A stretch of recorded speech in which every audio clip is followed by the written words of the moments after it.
말씀의 제목을 같이 앞을 보시고 읽겠습니다. 보이시죠? 시작. 성령님께 순종하는 교회입니까? 아멘. 성령님께 순종하는 교회입니까? 라는 제목으로 말씀 전하도록 하겠습니다. 우리 앞뒤 잡아 보시고 우리 마음을 다해서 축복하겠습니다. 사랑합니다. 축복합니다. 합니다. 아멘. 자, 오늘 처음 함께 예배드리는 우리 형제자매들이 있는데요. 우리 먼저 우리 형제님, 조지 퍼스트 형제님, 미국에서 오셨고요. 카이스트 교수를 하시다가 지금 한국에서 정착하고 계십니다. 또 우리 유리는 오랜만에 왔고, 우리 지유, 그렇죠? 우리 찬이 친구 지유도 왔는데 우리 박수로 축복합시다. 조지 퍼스트, 지유 축복해요. 네, 우리 교회가 글로벌화 됐습니다. 벌써 11월 여러분 셋째 주인데요. 말씀을 전하도록 하겠습니다. 오늘은 사도행전 9번째 시간인데 지난 시간에 우리는 바나바에 대해서 말씀 나눴죠. 바나바는 바울, 마가와 같은 위대한 믿음의 사람들을 세웠습니다. 그는 별명이 있었죠. 위로의 아들. 수많은 사람들을 위로하는 위로의 아들이었고, 또 착한 성품과 성령 충만한 믿음으로 모두에게 인정받는 그리스도인이요 주님의 제자였어요.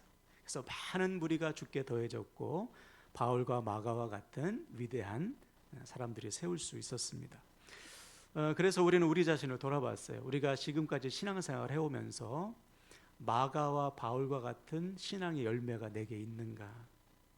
나를 통해 한 사람이라도 신실한 주님의 제자가 되어서 귀한 역할을 감당하고 있는가?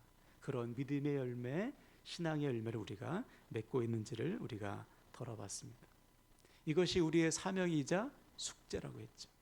여러분, 우리를 통해 한 사람이라도 변화되어서 주님의 신실한 제자로 세워진다면 하나님께서 얼마나 칭찬하시겠어요. 그렇죠?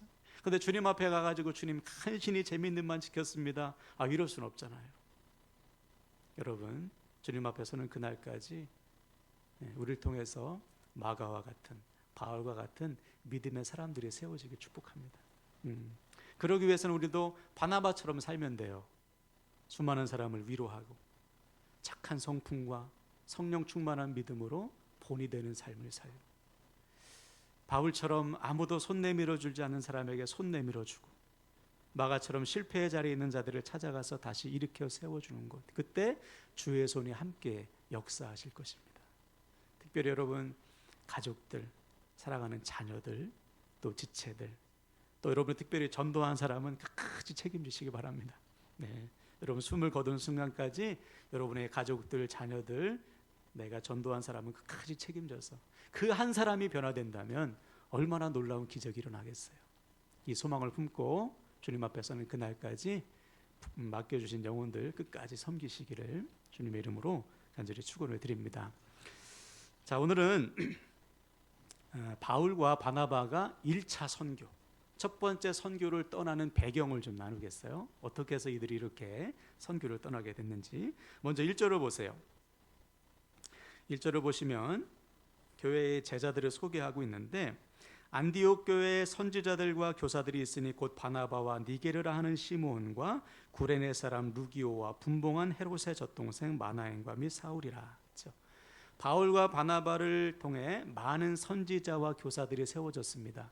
선지자는 복음 전도자, 설교자를 뜻하고, 교사는 말씀을 가르치는 사람들이 교회 안에 지도자로 세워졌어요. 그런데 그 사람들을 보니까 첫 번째 누구를 소개하고 있냐면 니게르라 하는 시므온이 있습니다. 니게르는 뭘까요? 흑인이라는 뜻이에요. 흑인. 로마 시대 당시에 흑인은 대부분 노예입니다. 노예. 그러니까 안디옥 교회에 노예 출신인 흑인이 있었던 것이죠. 또 누가 있냐면 구레네 사람 루기오도 있습니다. 구레네 역시 북아프리카입니다. 루기오도 흑인일 가능성이 높죠. 또 누가 소개되고 있냐면 헤롯의 젖동생 마나엔이라고 했어요.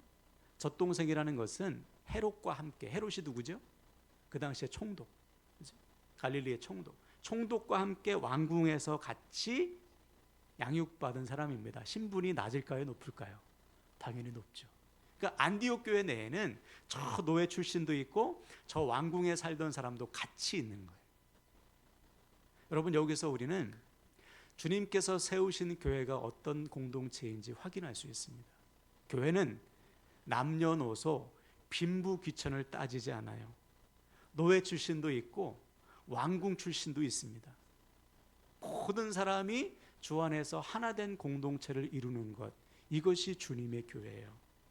예수님의 제자들도 보십시오. 가난한 어부들도 있었고 부자인 세리 마태도 있었습니다. 그 중에는 열심당원이라고 하는 시몬도 있었습니다. 이것은 아주 독립운동 중에서 과격한 독립운동을 하는 사람이에요. 독립군으로서. 그런데 이 시몬을 볼 때 민족의 피고름을 빨아먹는 세리 마태는 아주 못마땅하죠. 그런데 그러한 사람들이 함께 주님의 제자 그룹에 섞여 있었다는 거예요. 어떻게 이것이 가능할까? 어떻게 교회는 이렇게 다양한 사람들이 모여서 한 공동체를 이루고 있을까? 이유는 간단합니다. 우리 안에 임하신 성령이 한 분이시기 때문에 그래요. 성령 안에서 하나 되는 것이죠. 자, 그래서 성경은 이렇게 우리에게 증언하죠. 에베소서 4장 3절에서 4절 볼까요? 시작. 평안에 매는 줄로 성령이 하나 되게 하신 것을 힘써 지키라. 몸이 하나요 성령도 한 분이시니 이와 같이 너희가 부르심의 한 소망 안에서 부르심을 받았느니라. 아멘. 그렇죠. 우리 안에 임하신 성령이 한 분이시다. 성령이 하시는 일이 뭐라고요? 하나 되게 하시는 일. 서로 돌아보고 서로 품어주고 덮어주고 용납하고 사랑하고 용서하고 불쌍히 여기는, 이것이 성령께서 우리에게 하시는 일이다. 이 성령 안에서 우리는 얼마든지 하나 될 수 있다. 그럼 마귀의 일은 뭘까요? 분열시키는 거예요. 서로 판단하게 하고 정죄하게 하고 비교하게 하고 시기하게 하고 질투하게 해서 서로 갈라지게 하는 거예요. 최근에 어떤 교회 보니까 서로 갈라져서 담임 목사가 뭘 횡령했는데 그래서 담임 목사 반대파와 담임 목사파가 서로 싸우고 강단에서 막 서로 레슬링을 하더라고요. 여러분, 이곳에 수백 명, 수천 명, 수만 명이 모인다 해도 하나 되지 않으면 그 교회를 통해서는 아무런 역사도 일어나지 않아요. 고린도 교회 보십시오. 그렇게 많은 사람이 모였는데 서로 누가 잘났니, 누가 높니, 그 교회를 통해서 무슨 선한 역사가 나타나겠어요? 하나 될 때 비로소 그 가운데 하나님의 성령의 역사가 나타나게 되는 것이죠. 그러므로 사랑하는 여러분, 한 분이신 성령 안에서 하나 되기를 힘쓰시길 바랍니다. 혹시 여러분 마음속에 누군가를 판단하는 마음, 내가 저 사람보다 낫지, 그럼 그거 사단이 주는 마음이에요. 성경은 분명히 명령하죠. 누구든지 나보다 더 나은 사람으로 여겨라. 그렇죠? 물론 여러분 마음에 안 드는 부분이 있죠. 우리 교회도 마음에 안 드는 분이 왜 없겠습니까? 그럼 어떻게 하셔야 돼요? 기도하셔야죠. 하나님, 저 영혼이 온전해지길 원합니다. 저 영혼이 성숙해지길 원합니다. 우리 교회가 더 성숙한 교회가 되길 원합니다. 그렇게 기도하며 덮어주고 용납하고 용서할 때 내가 같이 자라게 되는 것이죠. 여러분, 주님 앞에서는 그날까지 성령이 하나 되게 하시는 것을 힘써 지켜서 하나 되는 일에 쓰임 받으시기를 주님의 이름으로 간절히 축원을 드립니다. 자, 그럼 이렇게 성령 안에서 하나 된 안디옥 교회에 어떠한 일이 일어났을까? 우리 본문 2절을 보세요. 주를 섬겨 금식할 때 성령이 이르시되 내가 불러 시키는 일을 위하여 바나바와 사울을 따로 세우라 하시니. 그렇죠. 온 교회가 금식하며 기도했습니다. 성령의 뜻을 구하는데 금식하며 기도했다. 여러분 중에 금식하며 기도한 분 혹시 계실지 모르겠어요. 금식하며 기도한다는 게 뭘까요? 어떤 분들은 이것 좀 오해해. 금식하며 기도하는 것을 하나님 협박용으로 씁니다. 하나님, 저 응답하실 때까지 저 식사 안 합니다. 밥 굶습니다. 저 죽는 꼴 보기 싫으시면 제가 원하는 대로 응답해 주십시오. 이렇게 협박용으로 생각하는데 그 정반대예요. 금식 기도는 내가 죽었다는 거예요. 주님, 저는 죽었습니다. 주님 뜻대로 하소서. 모든 기도의 응답도 주님 손에 맡겨드립니다. 내 삶의 주인 되시는 주님께서 원하시는 응답을 주세요. 주님의 뜻을 구하는 기도가 금식 기도라고요. 여러분 협박하지 마시고 주님의 뜻을 구하는 기도를 하시기 바랍니다. 자, 그래서 지금 안디옥 교회는 자신들을 향하신 성령의 뜻을 묻고 있어요. 성령님, 우리가 어떤 교회가 됐으면 좋겠습니까? 지금 우리를 향하신 하나님의 뜻이 무엇입니까? 간절히 기도했더니 어떠한 일이 일어나는가? 오늘 놀라운 말씀을 주시는 거예요. 여러분, 우리도 마찬가지예요. 우리 교회는 내가 원하는 교회가 되어서는 안 돼요. 성령께서 원하시는 교회가 되어야 합니다. 내가 원하는 교회상을 위해서 헌신하는 것이 아니고 주님께서 원하시는 교회를 같이 세워가는 것이거든요. 그러니까 주님께서 교회를 세우실 때 뭐라고 말씀하셨죠?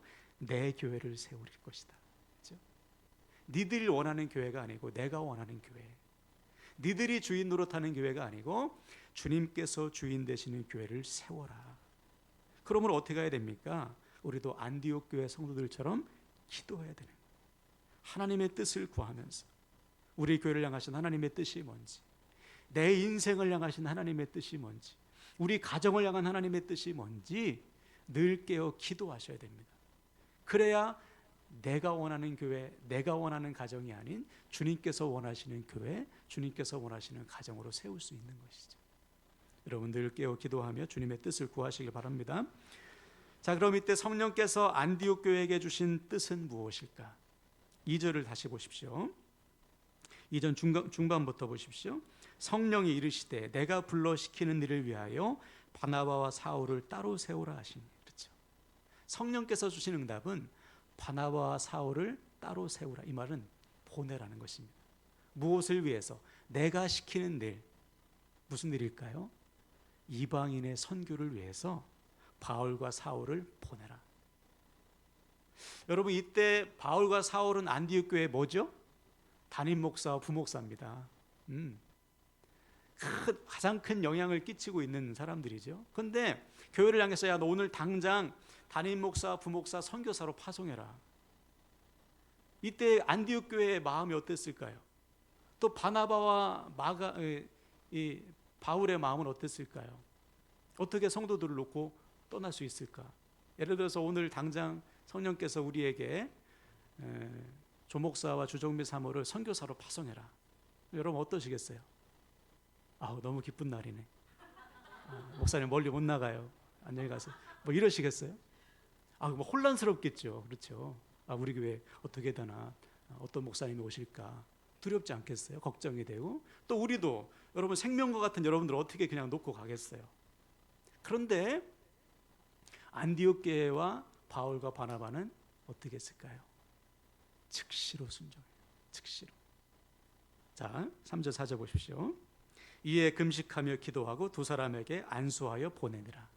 두 사람이 성령의 보내심을 받아 실루기아에 내려가 거기서 배 타고 구브로로 가서. 그렇죠. 안디옥 교회는 성령의 뜻을 깨닫자마자 어떻게 합니까? 두 사람을 파송합니다. 네. 바울과 바나바도 어떻게 해요? 곧바로 떠나요. 왜? 성령께서 시키셨기 때문에. 성령의 뜻이기 때문에. 미련 없이, 지체 없이 가는 거예요. 여러분 이것이 교회가 살 길입니다. 교회는 성령께서 하라는 대로 하면 되는 거예요. 네. 말씀대로 순종하면 되는 것입니다. 아멘이십니까? 그게 살 길이에요. 여기서 뭐 계산기 두드리면서 갈지 말지 고민하는 순간 못 가요. 네. 이것저것 따지는 순간 성령 하나님의 인도하심에 순종할 수가 없습니다. 즉시로 성령 하나님께서 말씀하셨기 때문에 다 내려놓고 가는 것이죠. 그때 놀라운 성령의 역사가 나타나게 되는 거예요. 자, 그러면 여러분 지난 한 주간의 삶을 돌아보세요. 매 순간 성령님의 인도하심에 순종하며 사셨습니까? 매 순간 성령 하나님의 감동을 따라서 순종하면서 사셨냐 말이에요. 만약 그랬다면 우리는 하나님의 인도하심, 역사하심을 경험했을 것입니다. 근데 만약에 그렇게 살지 않는다면 믿음 없는 사람과 똑같이 살아요. 다시 말해, 내 안에 성령 하나님이 임하셨음에도 불구하고 성령 하나님의 인도하심에 순종하지 않는다면 믿음 없는 사람과 똑같이 산다고. 차이점은 그냥 이 시간, 한 시간 예배당에서 예배 드리는 거 말고는 똑같아요. 예를 들어서 다윗을 보십시오. 여러분, 무슨 소리야? 하지 마세요. 번역기. 네. 번역기. 그렇구나. 네. 이해해 주십시오. 그러면 우리 조지 포스트가 번역기로 설교를 듣고 있어요. 너무 감사해요. 네, 감사합니다. 어디까지 했죠? 다윗은 성령 충만한 사람이었어요. 그렇죠? 네. 성경에서 대표적으로 성령 충만했던 다윗이 여러분 하프를 연주하면서 찬양을 하면요, 악한 영이 떠나갔어요. 그 정도로 성령 충만한 삶, 성령과 동행하는 삶을 살았던 사람이 다윗입니다. 근데 다윗이 나중에 어떻게 됐죠? 하는 일이 다 잘 돼. 모든 일마다 잘 되고 전쟁에서 다 이기고 형통했습니다. 근데 어느 날 낮잠을 실컷 자고 일어났어요. 그죠? 왕궁을 거니는데 딱 보니까 한 여인이, 유부녀가 목욕하는 것을 봅니다. 이때 다윗이 성령에 충만해서 성령의 인도하심을 따랐다면 어떻게 해야 돼요? 얼른 돌아서야죠. 그죠? 얼른 주님 제 눈을 씻어 주십시오. 네. 음란한 마음을 없애 주십시오. 이게 정상이잖아요. 성령의 인도하심을 받았다면. 근데 이때 다윗은 성령의 인도하심을 받는 것이 아니고 자기의 정욕의 인도함을 받습니다. 그 여자를 데리고 와서 간음해요. 그리고 그 여자가 임신하자 그 남편을 데려다가 집에 들어가서 자기 하는데, 이 우리하는 남편은 충신이에요. 아이고, 제 동료들이 전쟁터에서 지금 피를 흘리는데 어떻게 제가 집에 가서 마누라랑 잡니까? 그리고서 왕궁 뜰에서 자거든요. 결국 어떻게 했어요? 아합 장군을 통해서 전쟁터 맨 앞에서 싸우게 함으로 죽게 만들지 않습니까? 아니, 그렇게 성령 충만한 다윗이 어떻게 간음죄와 살인죄와 같은 끔찍한 죄를 저지르냐 말이에요. 그때 성령께서 다윗에게 말씀하시지 않았겠습니까? 말씀하셨겠죠. 안 들리는 거예요. 성령 하나님을 바라보지 않으니까, 성령 하나님께 집중하지 않으니까 안 들려. 예배를 안 드렸겠습니까? 매 주일마다, 안식일마다 드렸겠죠. 예배를 드려도 하나님의 말씀이 안 들려. 우리도 똑같아요. 우리 안에 성령께서 임하셨습니다. 아멘이세요? 예수 그리스도를 구주로 영접하고 믿는 자에게는 주의 영이신 성령 임하셔서 우리가 하나님의 자녀됨을 증거하시잖아요. 근데 우리 안에 임하셨음에도 불구하고 우리가 그 성령 하나님의 인도하심에 순종하지 않으면, 뜻을 묻고 귀 기울이지 않으면 다윗처럼 범죄합니다. 그래서 나중에 하나님이 참고 참다가 나단 선지자를 보내가지고 다윗의 죄를 만천하에 드러내시잖아요. 그때 비로소 다윗이 두 손 들고 회개하면서 이렇게 기도하죠. 우리 다윗의 마음을 품고 한번 기도해 볼까요? 시편 51편 11절 시작. 나를 주 앞에서 쫓아내지 마시며 주의 성령을 내게서 거두지 마소서. 아멘.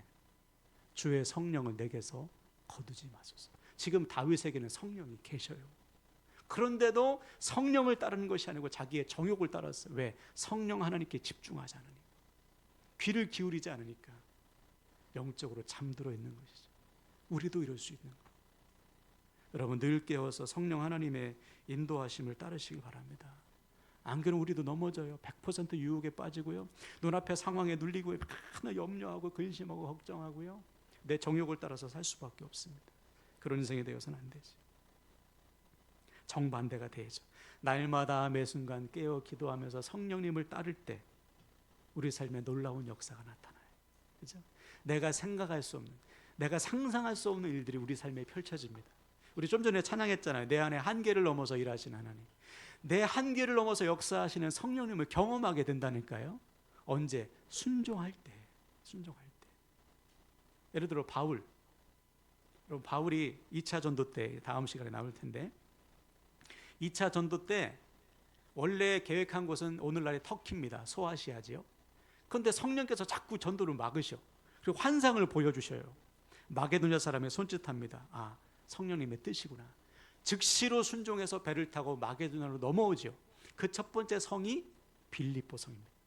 근데 빌립보 성에서 복음을 전하다가 귀신 들린 여자아이를 고쳐주거든요. 근데 그 일로 오해를 받아서 매를 맞고 감옥에 갇혀요. 복음을 전하다가 매를 맞고 감옥에 갇히면 얼마나 억울합니까? 근데 이때 바울이 뭐 했어요? 기도하죠. 그 깜깜한 감옥 속에서 하나님의 뜻을 묻는 거예요. 성령께서 나를 이끄셨는데 왜 나를 이곳에 이끄셨을까? 절망적인 상황에 눌리지 않고 그 상황을 통해서 역사하실 성령 하나님의 뜻을 묻는 것입니다. 여러분, 이게 믿음이라고 했잖아요. 네. 결국 어떻게 됐죠? 그 안에 있는 간수와 그의 가족 전체를 구원하시는 하나님의 능력을 경험하지 않습니까? 바로 이거예요. 성령 하나님의 순종할 때 우리는 성령의 역사를 경험하게 됩니다. 그것이 믿는 자의 삶 아닙니까? 그렇죠? 그렇지 않고 맨날 내 정욕을 따르고 내 계산기에 두드려서 살면 우리 삶에 성령께서 역사하실 틈이 없는 거예요. 틈이. 여러분, 성령께서 역사하신 인생이 되길 축복합니다. 자, 그럼 어떻게 할까? 어떻게 할 때 우리도 바울처럼 오늘 본문의 안디옥 교회처럼 성령님의 인도하심을 따를 수 있을까? 답은 간단합니다. 첫 번째, 깨어 기도하는 거예요. 한번 따라할까요? 깨어 기도하자. 네. 여러분, 바울은 감옥 속에서도 기도했습니다. 오늘 안디옥 교회 성도들은 금식하며 기도했어요. 이유는 성령님의 뜻을 구하는 거예요. 하나님의 뜻을 구하면서 기도하는 것이죠. 그때 우리는 하나님의 뜻을 알게 되고 순종할 수 있는 거예요. 깨어 있을 때 순종할 수 있는 것입니다. 말씀을 준비하면서 2022년도가 생각났어요. 2022년도 5월달 무슨 달인지 아세요? 2022년 5월 우리 교회 쫓겨난 날, 통보받은 날, 3개월 뒤에 나가세요. 쫓겨난 날, 쫓겨날 위기에 처한 날, 그죠? 그때 여러분 혹시 기억나십니까? 직분자회의 첫 직분자회 했는데 지금 말씀드리지만 제가 그때 얼마나 실망했는지 몰라요. 의견이 다 달라. 하나로 모아지지 않아. 다 자기 생각 얘기하시더라고요. 왜 그랬을까요? 기도하지 않은 거예요. 한 주간 각자 기도하고 모입시다 했는데 기도가 부족하니까 다 딴 얘기 하시는 거예요. 그래서 어떻게 했죠? 다음 날부터 일주일 동안 기도했잖아요. 저녁에. 예. 제가 그때 참 많이 울었죠. 눈 퉁퉁 불면서. 설교도 안 했지 않습니까? 설교하면 혹시 제 의도대로 인도될까 봐 설교도 안 하고 1시간씩 밤마다 기도했잖아요. 토요일까지. 그리고 나서 그 다음 주일날 회의했을 때 의견이 하나로 모아졌어요. 왜? 기도하니까 성령께서 하나 되게 하셨고 기도하니까 성령의 뜻을 깨닫게 된 것이죠. 그래서 순종해서 지금 쫓겨날 위기 없이 얼마나 안전하게 기쁘게 예배드리고 있습니까? 마찬가지예요. 기도할 때만이 알 수 있고 기도할 때만이 순종할 수 있습니다. 여러분의 인생도 마찬가지예요. 여러분의 인생의 주인 누구십니까? 하나님이시죠. 이 사실을 잊어서는 안 됩니다. 내 인생의 주인은 내가 아니에요. 그것은 망하는 사람들, 하나님이 없는 사람들, 죄악 가운데 거하는 사람들의 이야기고 우리의 인생은 주인은 하나님이세요. 아멘이십니까? 주님께서 핏값으로 우리를 사셨다고요. 더 이상 이 죄의 길을 떠나서 이제는 하나님의 자녀로서의 삶으로 거듭났다고요. 아멘이십니까? 그러면 매 순간 누구의 뜻을 구해야 됩니까? 하나님의 뜻을 구하셔야 되죠. 안 그러면 아무리 열심히 살아도 그 삶은 솔로몬의 고백처럼 헛된 삶이에요. 그래서 솔로몬은 마지막으로 우리에게 이런 유언을 남기지 않습니까? 우리 전도서 12장 13절 보세요. 시작. 일의 결국을 다 들었으니 하나님을 경외하고 그의 명령들을 지킬지어다. 이것이 모든 사람의 본분이니라. 그렇죠. 솔로몬이 마지막 유언으로 남긴 말씀, 특별히 자녀 세대에게 남긴 말씀이에요. 야, 너희들 네 맘대로 살지 말고 하나님의 뜻대로 살아라. 나처럼 내가 주인 노릇하여서 헛된 삶이 되지 말고 오직 하나님의 말씀에 복종해라. 오직 하나님의 뜻에 순종하는 삶을 살아라. 이것이 살 길이다. 그 다음에 뭐라고 했어요? 선악간에 심판하신다. 심판의 날이 다가온다. 절대로 네가 주인 노릇하지 마라. 하나님의 뜻을 물으면서 살아라.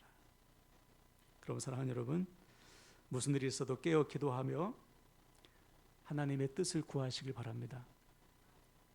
어떤 분이 이러지요. 아이 목사님 요즘 너무 바빠가지고요. 기도할 시간도 없고 요즘 너무 피곤해가지고요. 기도할 체력도 없어요. 여러분 그게 우상이에요. 우리로 하여금 기도하지 못하게 만드는 것들, 하나님을 찾지 못하게 만드는 것들이 전형적인 우상입니다. 무슨 일이 있어도 깨어 기도하셔야 돼요. 우리 주님 보십시오. 새벽마다 깨어 기도하시고 밤마다 기도하셨잖아요.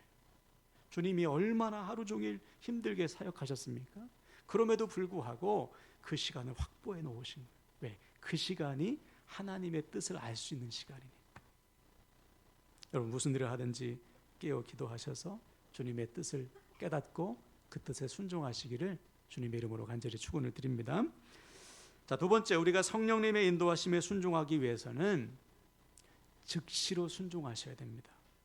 한번 따라할까요? 즉시로 순종하자. 오늘 안디옥 교회를 보세요. 즉시로 파송하지 않습니까? 바울과 바나바 보세요. 즉시로 가죠. 여러분 이것이 순종의 비밀입니다. 미루는 순간 안 돼. 다음에 하지. 다음으로 미루는 순간 순종할 수 없어요. 지금 순종할 때만이 가능합니다. 지금 순종할 때 성령께서 순종할 힘을 주시는 거예요. 예, 지금 믿음의 발걸음을 내디딜 때 걸어갈 수 있는 힘을 주시는 것입니다. 너무나 안타까운 것은 많은 사람들이 모세처럼 아유 저는 나이도 많고요, 저는 부족하고요, 저는 힘이 없습니다, 제 여건은 여기까지만 순종할 수 있는데 그 이상은 못해요. 다 핑계. 여러분 주님은 우리의 능력을 구하지 않고 우리의 순종을 요구하세요. 다시요, 주님은 우리의 능력을 구하시는 것이 아니고 우리의 순종을 요구하십니다. 아멘이십니까?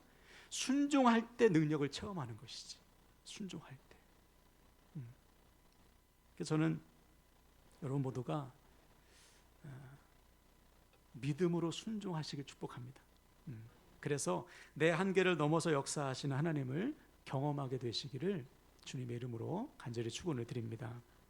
아멘. 이 시간 말씀을 마치는데요, 오늘부터 우리는 모든 순간마다 성령 하나님의 인도하심에 순종하셔서 성령 하나님의 역사하심을 체험하고 간증하시길 바랍니다.